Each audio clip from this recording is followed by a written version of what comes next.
Excelsior Music Publishing is proud to sponsor the Growing Band Director podcast. The new concert band and jazz ensemble music releases from Excelsior Music Publishing are here now and available from wherever you get your band music, featuring works of all levels from an incredible composer roster. Listen, browse, and get inspired at excelsiormusic.com. That's EXCELCIA music.com.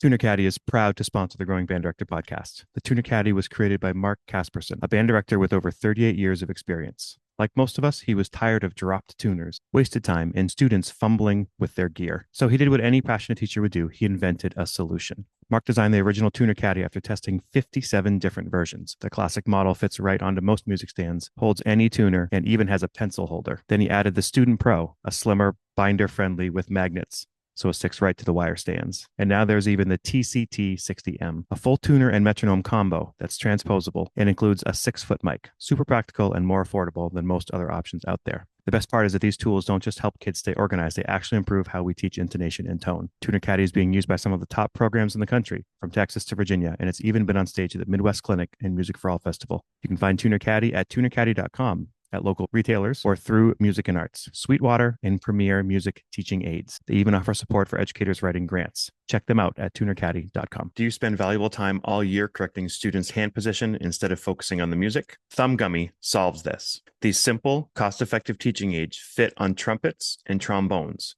to guide the right hand into proper position, reducing tension, improving form, and giving tactile feedback so students can focus on playing, not adjusting. It's easy to use, comfortable, and designed by teachers and players, not just for your beginners, but for older students as well. Join thousands of students and bands already seeing the difference. And keep an eye out for our new clarinet thumb rest coming soon. Visit thumbgummy.com to learn more. That's thumbgummy.com. If you could take a moment and go to thegrowingbanddirector.com to give at least $5 or $3 a month, and it helps the content continue to be created for you to help our profession grow. Let's go back to our scheduled episode. Welcome back to the Growing Band Director podcast. This is episode number 281. I'm here with Rich DeRosa. Rich, how are you? Good, Kyle. Great to be here. Yeah, thanks so much for being here. It's actually warmer here in Maine today than it is in Texas where you're at. Go figure. For people who don't know Rich, Grammy nominated composer, as I see on that wall behind you, that's pretty cool. Yeah. And director of jazz composition and arranging at University of North Texas and a bunch of other things. They don't know your name. They should. And if this is the first time they're hearing from you, tell us a little bit about your history. Well, I was very fortunate to be born into a musical environment. My father, his name is Clem DeRosa, and he was one of the pioneers of jazz education at the public school level, starting with elementary school band. I actually have a recording of his 9-year-old kids playing Lester Leaps In. Wow. And he eventually worked through the district, junior high, high school, and the high school band became, I mean, there weren't that many back then, but it was impressive enough that they were on the Johnny Carson show, the Merv Griffin show back in the day, which were national shows for people who don't know who those people are.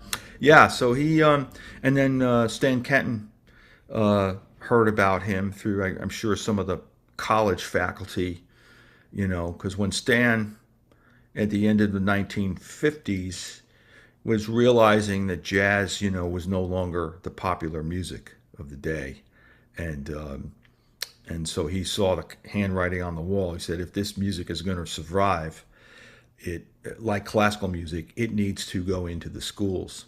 And that's how, believe it or not, North Texas became, well, North Texas was one of probably the first jazz school, which started, it didn't have a jazz degree, but it had a dance band degree. This gentleman named Gene Hall in 1946, I believe. And so fast forward 10 or 12 years, and now Leon Braden is there, and Stan Kenton realized, said, we have to get this into the schools. And of course, he was thinking colleges. So that's the connection with North Texas. And of course, then there was David Baker at Indiana. And you had what I call the founding fathers of jazz. If you think about the history of our founding fathers, the 13 colonies trying to make a new country, so to speak. This is kind of what these educators did back then. And so anyway, as we know, UNT continues to this day. I never thought I'd be teaching here at this school, but it's wonderful. We just a couple years ago passed the 75th anniversary. And of course, the mission of those educators was to bring music into the schools on a regular basis, so that and of course, look at the results today. You just have to open up last month's Downbeat magazine, and you see all the student awards, and you see, and then in this month or a few months before that was all the summer workshops. So Stan Kenton was the first one to take his band literally off the road, and he needed a place to do that. So the colleges in the summer, right, they're out of session, dorms are empty, and that's what Stan did.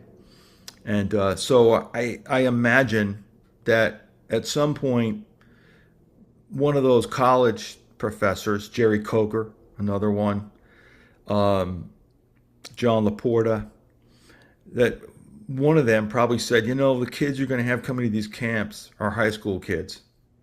And so we really need somebody who knows the public school thing. And so John Laporta knew my father. They were good friends. And I'm sure the other people probably heard of my dad through reputation, through the band and whatever. But that's what I grew up in. And I have an uncle, my dad's brother, who his name is Pat DeRosa, and he just passed away at 101. Wow. Yeah, still playing saxophone at 100. And then on my mom's side, my mom was a tap dancer, professional tap dancer, and her brother was a drummer. So I grew up in music, listening to jazz, singing it, listening to classical music, and being able to go to concerts, watching all my dad's concerts and things like that. So, but as I have a brother and a sister who, they have some natural talent, but not as much as I have. They're not composers, etc. But I guess my point is that when parents see children, sometimes they have talent, and other times, even if it's a musical family, that child doesn't have the talent or the desire. And that's okay. Everybody has to find a personal career path. But for me, the talent was always there. It was like a calling that anybody would have to become a doctor or a missionary or serve in the military, whatever it is. For me, it's music, and I consumed it.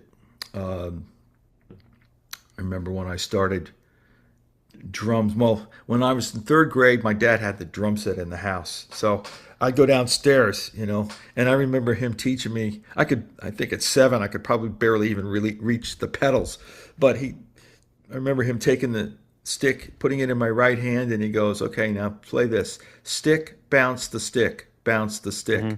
And of course, and this is the secret to what my dad did. He never made a big deal of anything. It was always just, what's the simplest way I can get a kid to respond naturally? He didn't say, okay, now we're going to learn the jazz ride pattern. What's a jazz ride pattern? It's like, no, just stick, bounce the stick, ding, ding, ding, and so I absorbed all of that kind of, I guess, natural educational pedagogy through my father. And then I remember one time, well, anyway, let me finish the story. So now I'm on a third grade kid, right? I'm working on this drum set. And then, fourth grade, you can go and choose an instrument, right?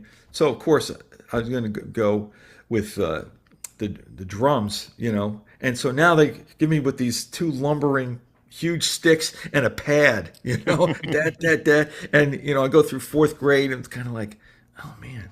This is awful, compared to what I had started with. So one day, I found a trumpet in my dad's closet. It was a Bundy cornet. And all of a sudden, like I pulled it out of the case, and my dad started showing me some things on it, how to play it. And then I switched to trumpet in the fifth grade band and sixth grade band. And so that was great. It was a happenstance thing, but and I sang in the choir, always sang in the chorus. And then in junior high, I started to do, like, I kept the drums going. So now they had a jazz band, so I played drums in the jazz band, played trumpet in the concert band or the orchestra, sing in the choir, and followed that trend through high school. And then in 11th grade, my band director needed some French horns. So he converted me over to French horn. So I got to play that for 2 years, and I loved it. We played Holst planets, Jupiter and Mars. Played Shostakovich Fifth Symphony with that beautiful horn solo.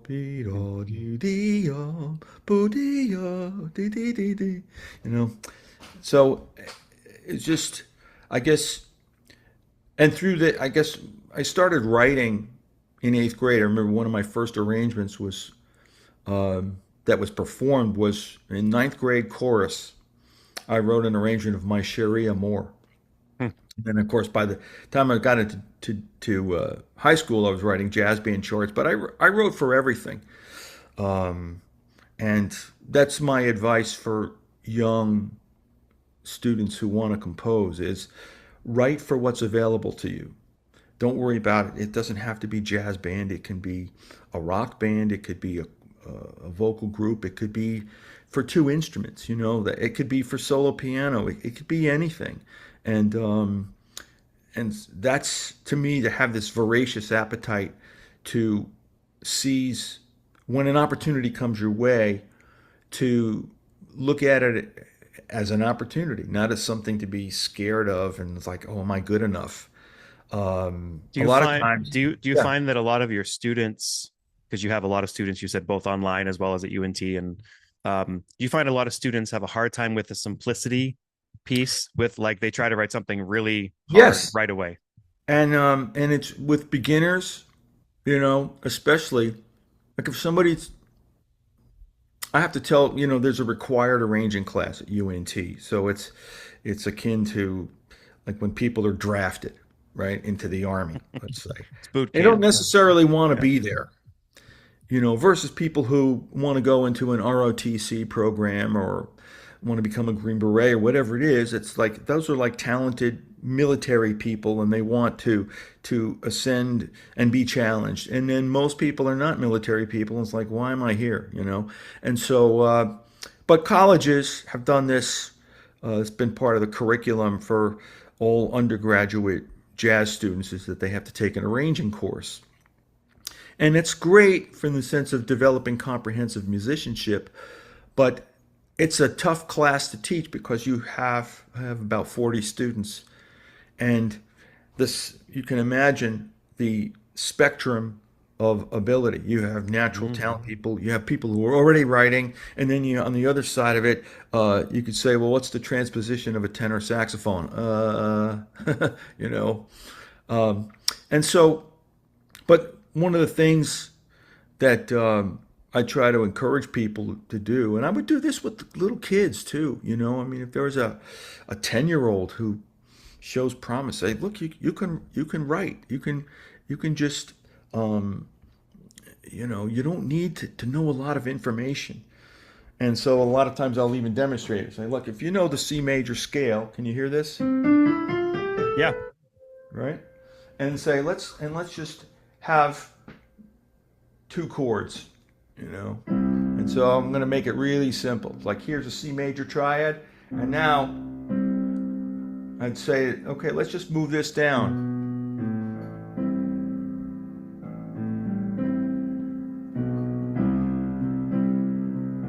Right? A kid could do that. And am I going to say, now this is tonic chord, this is C major, and now we're going to the relative minor, that's the sixth chord? No. Doesn't need to know that, Notice I'm not getting him to try to swing, right? Whatever. This is easy, slow tempo, and then say, look, you can do that. You could take advantage of a recording, whether it's like a GarageBand or Logic or any of these Mm-hmm. machines now and say, hey, let's lay down a track, you know, just play this, you know, and you could even make that a loop, right? Mm-hmm. And you, oh, let's do this, let's lay down the bass line, you know. You could teach them, it's like, let's play the chords, let's lay down a bass line, and now we need a melody. Oh yeah, okay. What am I going to do with the well, you know, your C major scale, right? Okay. I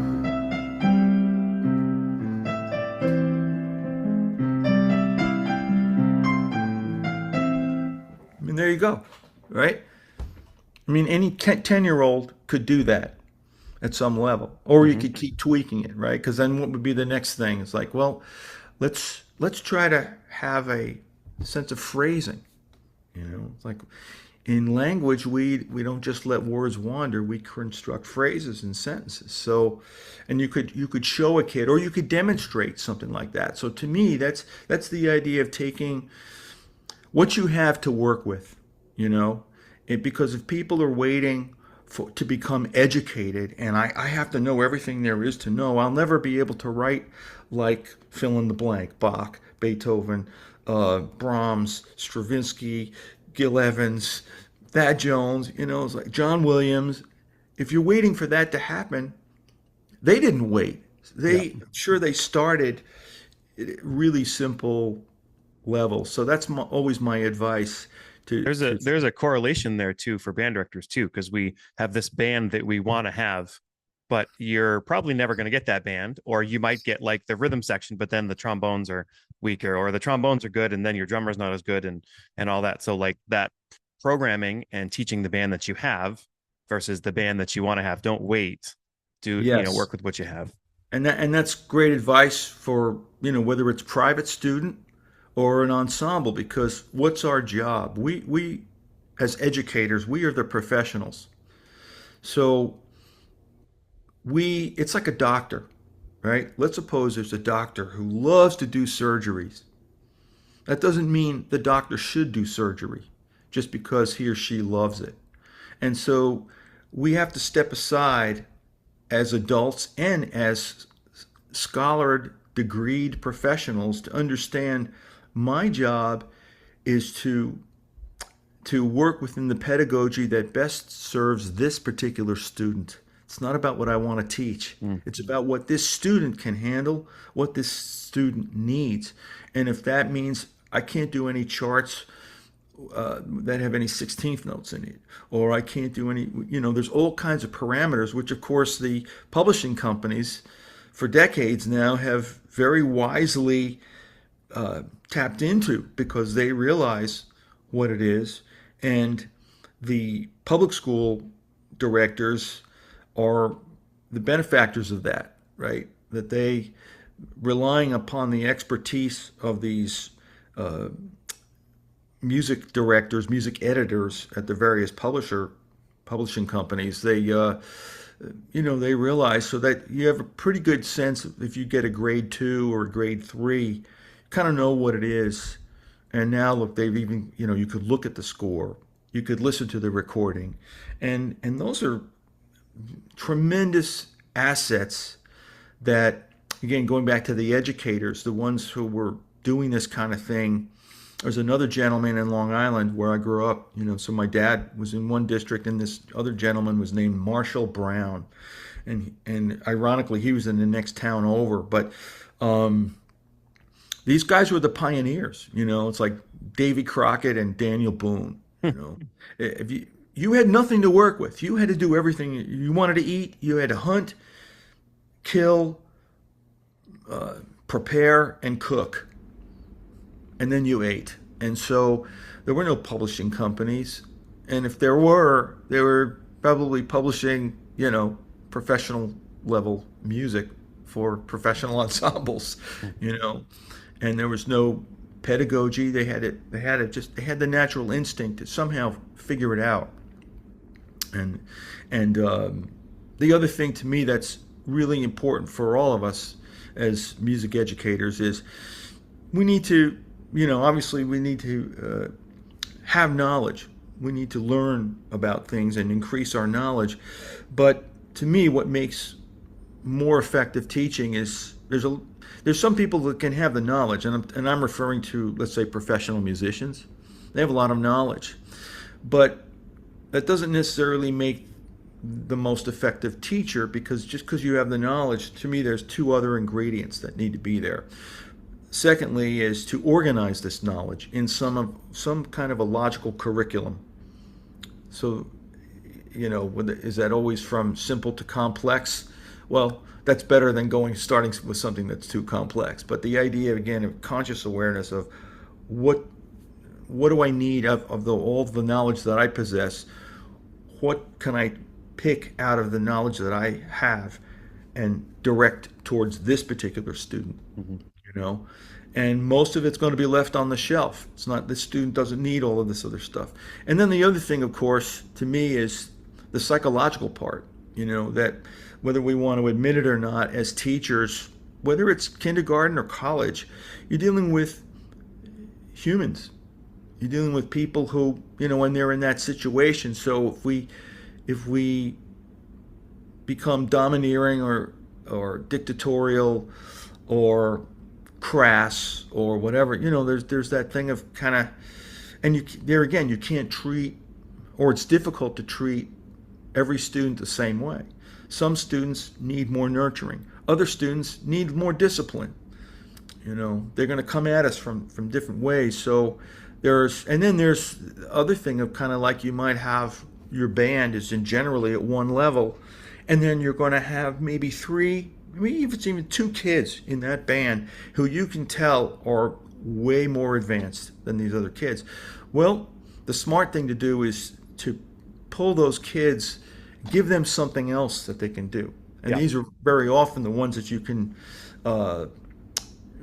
kind of begin to groom them towards improvisation. You can give them more challenging things, and that's the thing that we're constantly juggling. All the different levels, the different personalities. It's not an easy job, but I think, as my former colleague from William Patterson and friend Dave Dempsey mentioned, he said, that this is our bandstand as educators, and educators wouldn't necessarily think about going to sit in on Herbie Hancock's bandstand, and so it's the opposite way too. Just, you can invite a professional into your school, and he or she may be fantastic educators too. That's great, but very often they're not. They don't know what to do because this is not their bandstand. It's very complex. Also, the ability to simplify what you want to teach the student and to communicate it. For example, Yes. I've heard a lot about, a lot of great coaches in the NFL or whatever, and they'll take a very complex thing and boil it down to the most simplest thing to get somebody to be able to understand it. That's the same thing in our world. You're right. Like, you have to know what to Absolutely. say. You have to read the kid, read the room, know what to give them. But then you also have to know how to communicate it and how to communicate it as simple as possible. Yeah, and I think somebody said this. There's a difference between uh, simple and easy. Hmm. Just because something is simple doesn't mean it's easy, and I like that. That simple. I like to equate it with clarity. You know, the, you hear it all the time when somebody, they mention something and then they have to go, for instance, for example, right? And that's the clarifier. So even there, something that's, even it's not complex, but let's say it's not familiar. And people are going, I don't really know exactly what that sentence meant. There's some words in there I'm not sure of, or I haven't heard language like that before. And they're waiting for so let me make this simpler for you to understand. So therefore, communicate it. And that to me is everything. It's like, if we're going to be teachers, we have to find our way most sincerely to expose this process, clarify it, and make it enticing for the student to want to come in and do it. And show enthusiasm for it as the teacher, because they're going Absolutely. to read off that too. And Yeah. also in jazz, to me, one of the things is to take away that fear or that mystery. like typically with improvisation, like, come on, you want to improvise? Oh, I can't improvise. Oh, I don't know how to do that. I'd be scared to do that. And so to me, that's analogous to the whether it's a swimming coach or a parent saying, I need to get this kid into the water. So if if you're pointing out the diving board, look at all the things you can do. You can go off the diving board and you can dive this and you can do this swim stroke and that, whatever. It's like, that's way too much stuff. If anything, you're making it daunting for the person. The number one thing for a swimming instructor is to get the kid into the water and not be afraid of it, you know? And that's why you see these little kids, with their little toy. It's a toy to them, but it's a life raft, Floaties, yeah. and that's to get the kid over the fear. So that's the way I look at improvisation.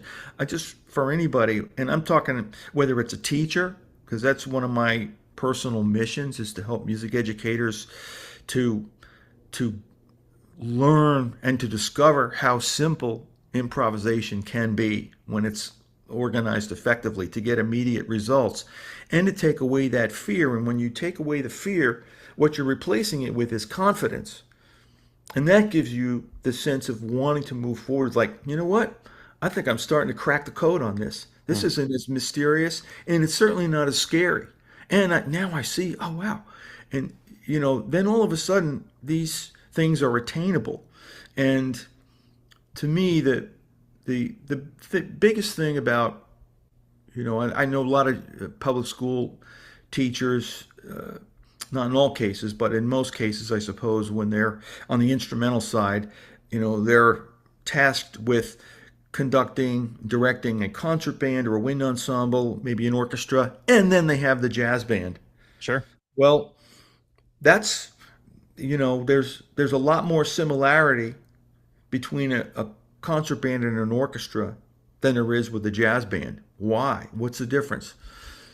You have a rhythm section and you have improvisation. And those are two huge components that make that ensemble just for people who aren't experienced with it. It's really a challenge, and I can understand why. But I've said that to some. I just did a summer course teaching at UNT, conducting jazz ensembles, and that's what I told them. I said, look, when you need to focus in on the rhythm section, because if you take the rhythm section away, you have a wind ensemble essentially. That's what you have. Yeah. So, what's the difference between a wind ensemble and a jazz band?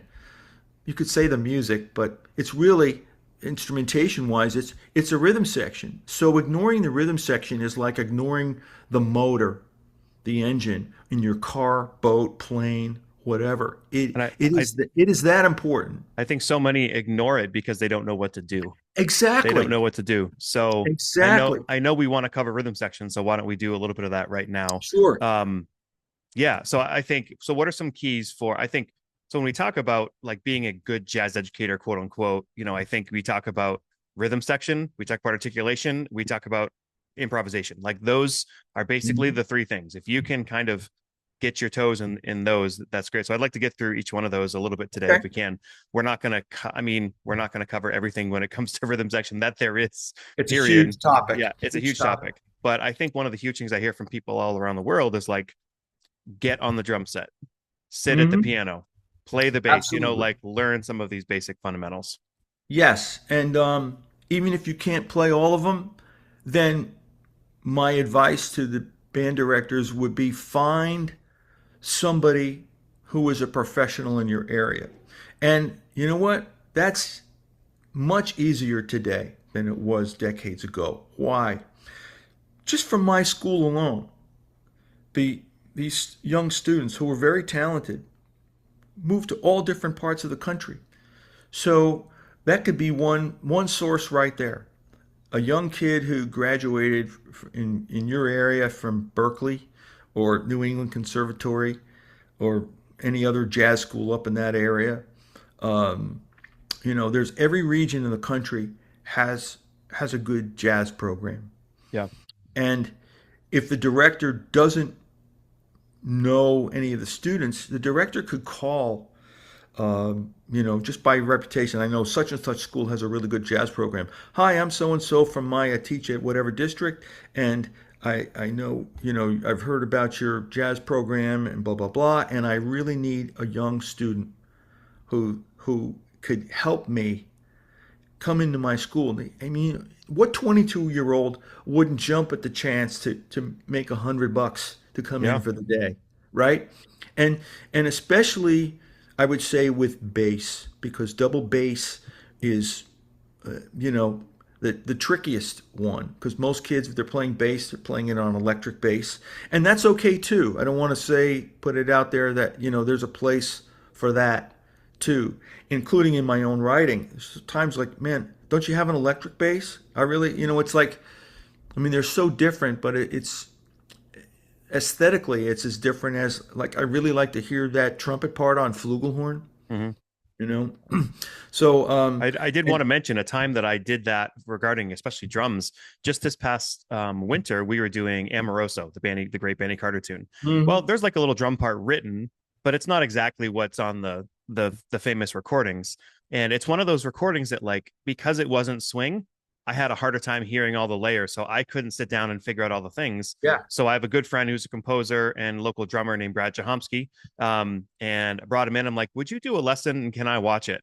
So he sat down great. with our drummer Hannah, and then within 20 minutes, she was cooking, and she sounded great. Absolutely. It was a simple pattern. I just didn't know. It wasn't like this is a mambo or this is a cha cha. It's like it was kind of like one of those hybrid things, and I didn't have the skills. So brought him in, and he fixed it, and she was the better for it. Yeah, I mean, this is the thing, I think for all of us as educators, we all know what we know, and we should know what we don't know and freely admit it. This is not just because we got a degree in music education doesn't mean that we know everything. Hmm.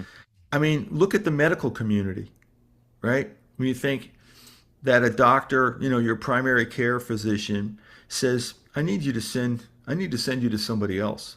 The medical community has absolutely no problem with, I'm not qualified to do this, or I need to get another opinion. Same thing in law, right? It's like, I'm not that kind of attorney. You need to go to, so why should a music educator be expected, especially in jazz? And here's one of the things that is kind of still head shakingly sad, because my father back in the 1960s, was trying so hard to get jazz into the curriculum. And I mean, they were successful on one level, that we have, most public schools do have jazz bands. So successful there. Colleges have degree jazz programs.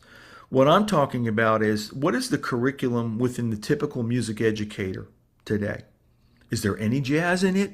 I'd be interested to know from your audience how many people had a formal component of jazz in their music education curriculum. Especially now, we had the bachelor's used to be the terminal degree. Then all of a sudden it was the master's. Now it's the doctorate. I mean, how many years of school are we going to do? And if we're going to do that many, then why isn't there more room? It's like, if you're going to expand and go instead from 4 years to 9 years, then you should cover more things. I don't know if that's the case, because I don't have a master's in music ed or doctorate. But as far as I'm aware, I think there's too many music educators who unfortunately never had even one semester of jazz pedagogy. Hmm. And so it's common sense. It's nothing against the music educator. It's like asking a music educator who's had no jazz training to run a jazz band. You can understand that they're going to be befuddled. It's no different than if you said to a jazz major, okay, you have the Baroque ensemble. What? So, Yeah, and another thought too is I remember teaching a few years and teaching just root position triads and dominant seventh chords and major seventh chords just as they were. I didn't know how to make voicings. right, I didn't know at that time. And then somebody came around and taught me about like guide tones and right. The thirds and sevenths three and seven nine and things. If and anybody wants like a very in depth jazz piano, like hour-long episode on that. If you check out episode 167 with Jake Sturdivant, it was all about things to play, what not to play on charts, and things like that. Mhm. While I'm talking about piano and I have you here, as you're writing piano parts, let's maybe go like for your Jumping at the Woodside chart or Mac the Knife that we'll listen to in another episode. So when you write the piano parts, you sit down and play it Yes. and then write it out. And then Yes. like what are your thoughts? Because there's so many piano parts that are way overwritten. And then Mhm. there's piano parts that need to be simplified and left out. And like, what are your thoughts around that jazz piano in the rhythm section with a big band? Well, for at least for Jumping at the Woodside, what I needed to do, as everybody's probably aware in your audience, that the requirement for today's published charts at these lower grade levels is that the quote improvisations need to be written out. So Yeah. it's not really an improvisation, but it has the essence of an improvisation. It's no different than if you got somebody's solo, famous jazz musician solo, it's written out. So, we're just reversing the process. So I don't want to send a message that written solos are bad. I think Mm-hmm. they're good. There's a lot of good things about it. But in the case of Jumping at the Woodside, I tried to uh, do what the essence of Count Basie might do. So Mm-hmm. a lot of right hand stuff, single notes in the right hand, up in the usually the fifth and well, mostly the fifth octave, spilling over down But into it's the not one of fourth. those piano parts that literally doubles the entire band. I mean, that's not the chart anyway, but No. I mean, the message to band directors to like, they don't have to play the whole piano part.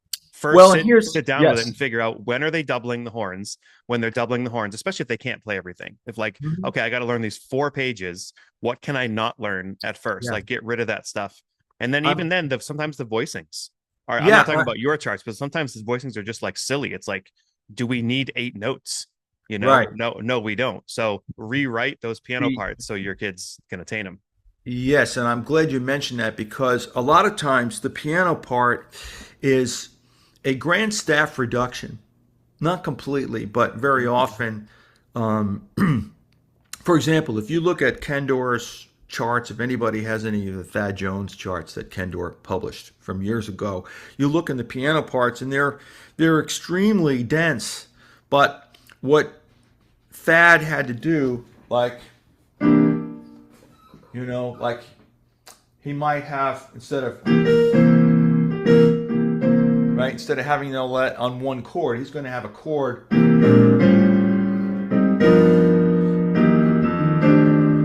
Much you denser know, and thicker. Yeah.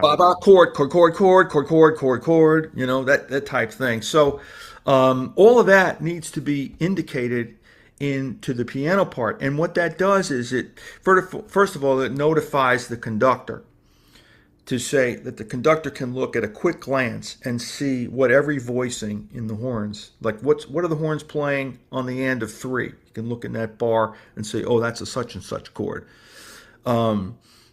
So that's one thing. For the pianist, the part says, this is all the stuff here that you're looking at in your part. This is really what the band is doing. So very often the pianist is like, man, there's so much stuff happening there. I don't need to play that. Where the pianists really need to play is when the chart goes into what I call small group mode, Yeah. meaning we're now getting into the improvisation sections and the horns aren't playing except for maybe one. And so now we need harmonic accompaniment, what we call comping. And so that's where the pianist, the thinner the horn writing is, the more we need the pianist to fill it. And That's a great way to think of it. And another thing that contributes to that issue is the fact that most of our young piano players are classical piano players. So yes. they've learned that they have to read everything on the paper, and just getting them out of that mindset is a huge step. And that's so true. And the same ironic situation happens with the drums because imagine, in fifth period, your drummer is in the concert band and it's and doing all of that, exactly what's written on the page. Crash now, triangle, ding, ding, and doing exactly what the ink says. Then they get in seventh period jazz band. Now they're looking at the part and the drum. The arranger is saying, in effect, to the drummer, here's what the brass are doing, and it's something like ba da dee ba doo da da da da da da, right? And the drummer thinks I gotta play that, so with the left hand da da da da da da da da da da da, and it's exactly what we don't want. Yep. So no, that's what the band is doing. You're supposed to play through that. Or maybe play the accent of it, or the And first play and the the last accent. note, or something Exactly. like that. Yeah. So like 1, 2, 3, 4, ba ba dee da ba ba ba la dee da ba da, right? Yep. Something like that, and so that's a whole other psychology of kind of how to, and I deal with it at my school. I've constantly got to tell the drummers, stop. I said, don't play with your left hand, sing the figures. So sit there. You want to show me how you sight read? I want you to first just play time and sing through the part. Ding, da, ding, stick, bounce the stick, right? Ding, ding, da, ding, ba, ba, ba, ba, ba, ba, do, da. Ba, ba, ba, ba, da, da. Ba, ba, ba, ba, ba, ba, ba, da. Like, great. Now you've told me that you know how to sight read. And you know what's good about singing the figures? The response time, because the response time on a drum is immediate. Bap, bap. Response time on brass is slower. So what it does is, in effect, it pulls the drums back further to match the phrasing with the horns. So now, great. Now what I want you to do is to play the time, sing the figures, and then set it up. Ding, ding, ding, ding, ding, ding. Ba ba da ba ba ba do da da da ba ba do da ba da ba da ba. See what I mean? It's that kind of thing, and that's where drummers have to completely reverse their thinking. Regarding the vocal aspect of it too, I've still told the story in the podcast a couple times, but I'll say it again. There was this Allstate, and I forget who the conductor was. And I had a friend who was there watching in the audience.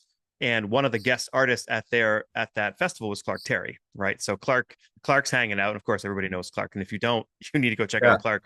And this guy couldn't get the drummer to swing in 3. It was like a bad 3.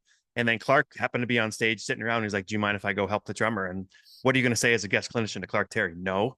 Yeah. So the guy goes over and he says, "Kids, say this." And he literally just used the mnemonic device. I parked the car. You parked the car. We parked the car. Said, "Can you say that? Now play it." And the kid played it, and Clark fixed it in 45 seconds. What the guy had been trying to do for 2 hours. Well, and it goes full circle. I remember Clark doing that. It's great, but full circle about what we were saying, like with the even this, right? So don't tell them it's a tonic chord going to the relative minor, tonic major going to relative minor. No, they don't need to know that. I mean, there's always an academic way, and sometimes we as music educators have to realize we have to sometimes make sure that we're not too embedded in that ivory tower where we learned a lot of things. I mean, that's our job, is to become educated, articulate, and whatever, but that doesn't solve the problem in the moment. And that's great lesson that you shared, that story about Clark, because that's what it takes. It's like, man, we don't have time to fix this now. We are on the bandstand in the moment. It's like, just do this. And what's interesting about that, right? Da da da da, right? Or park the car. There's the thing that makes a jazz waltz is the dotted quarter, and that's everything in jazz. It's 2 against 3. 1, 2, 3.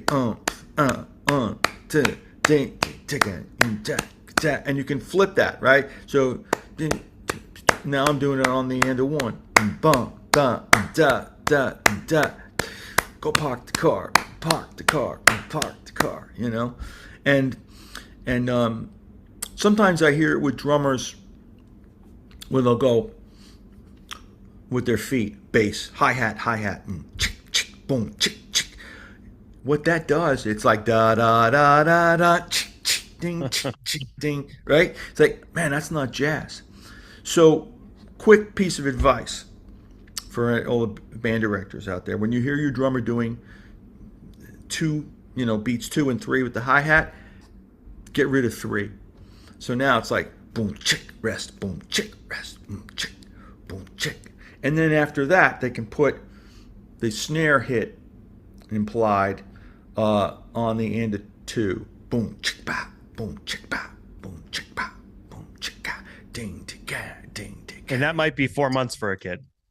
It could be, Yeah. but it could be 4 hours. But also In if you some know ways, it could be 4 minutes. You don't know. if you know you're doing that chart, well, I'm thinking about really young kids. A lot of times they like learn it, and then changing one thing takes them weeks and weeks sometimes, depending on the kid. You're right. But if you know, like right now, if you know you're doing a chart in 3 months that's in 3/4, your drummer should be working on 3/4 now. That's excellent advice, and that's the thing. Is kind of like we have to have the strategies in place before we do. It's when you think about like one of the greatest battles in the world, right? Is a D-Day invasion. You know how long they trained for that? The D-Day invasion, or any of these things. Even this recent, thing in bombing in Iraq or Iran. You know, it just didn't happen. It was they trained. Yeah. They trained for it. So this is part of our job, especially with the rhythm section, is to help prepare them. And yeah, stepping into 3/4. Here's another thing. Why is swing harder to teach than rock? Well, how often does your typical kid listen to swing music? In the 1950s, there was a lot of it. You could hear blues and swinging with Elvis Presley. And all of the pop, shuffle blues and things like that. So there's that component. So that's already a challenge when you're teaching 4/4 swing. Now we're going to take one beat away. How many popular pieces of music are in 3? Not many. Yeah. So kids aren't used to that. So these are the things that we as educators have to kind of step back and realize. We get into our academic, now I want to do this and I'm going to do that. And you're thinking only about what you want to do rather than saying, what are my kids? And it's, even if you're only 30 years old, that you might be dealing with a 15-year gap. Well, 15 years in today's world is probably like 50 in the previous century. Things move so quickly. And so I also want to throw in one other sort of drum set fix for people real quick, if we can, as we kind of close this portion, is the charts so many times have quarter notes written in the bass drum. Yes. And I know that you can feather the bass drum if you're advanced enough. And I know that's a hard thing to do for a young kid. So, but I've heard, I'll say more often than not, when I hear middle school bands, you hear a pretty good sounding band with thud, thud, thud, Boom, thud, boom, which boom. makes it swing like a ton of bricks, right? Right. So the biggest thing that I do when I'm clinicking a band, that's one of the first things I listen to. I don't even ask them to stop doing it, because I know that they've like worked out this pattern in their head with their lesson teacher, right? I just ask them to take the foot and put it on the floor. So they can keep doing it, but it's on the floor and you're not going to hear it. And the amount of directors whose their eyes light up when they hear what their band sounds like without that bass drum quarter note. Absolutely. Huge. And that the reason why that's another thing of kind of like that the drum part is not necessarily literal. What it is, it's because if you think about it, drums is essentially noise. So the job for the drummer is to figure out how to take this noise and make it musical. So the drum, especially the jazz arrangers of the day, but even today, it's like, how am I going to orchestrate this noise? So, and most of them maybe don't even like, why am I going to write a drum part? I got, a great drummer playing this. He knows what to do.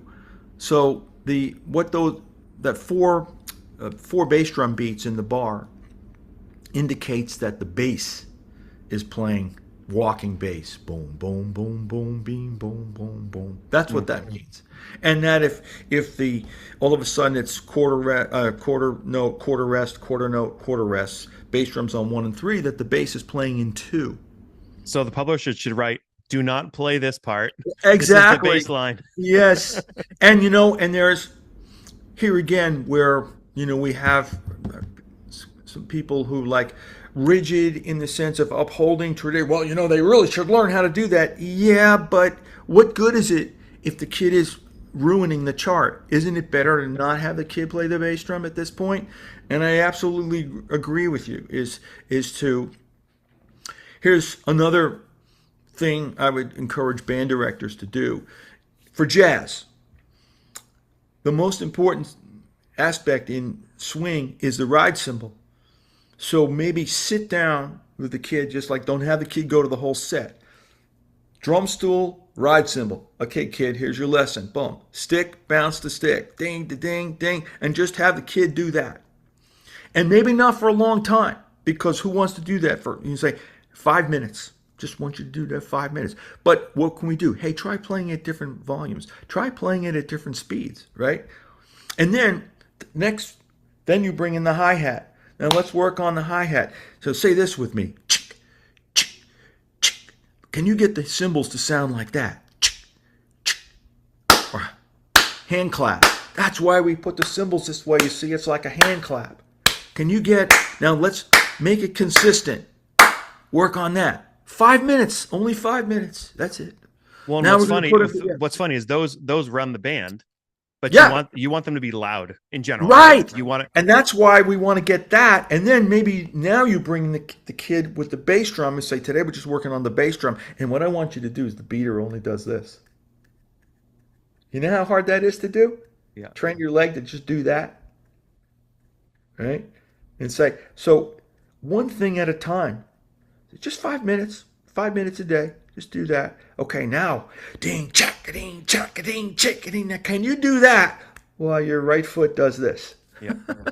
I will say for some band directors, if your student is more advanced and they don't typically use the bass drum in quarter notes, and you have like this section that you really want to drive a little bit harder, if they can add that feathering to the bass drum, that just helps punch the band a little bit more, maybe in a shout chorus or right. something. But it's still better to not have it rather than yes. going, I love that. I'll just mention one more thing. I'm going to see the piano here. This is middle C. So to all the band directors, when you're having your students, whether it's your right hand or your left hand, what you want to do is make sure that middle C is somewhere within your palm grasp, your hand grasp.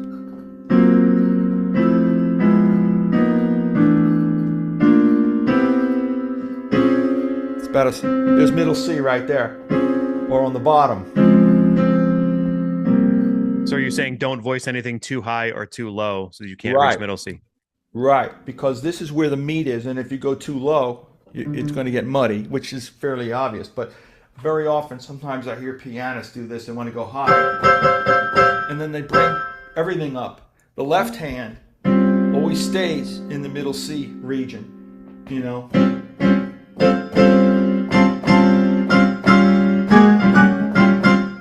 See what I mean? They move the right hand when you're emulating that, like there was a pianist named Red Garland that was famous for doing that stuff. But the old swing style pianists, when they were doing the two-fisted thing, that was to represent the trumpets and the trombones and the shout of the big band. So the right hand goes up, but the left hand always stays.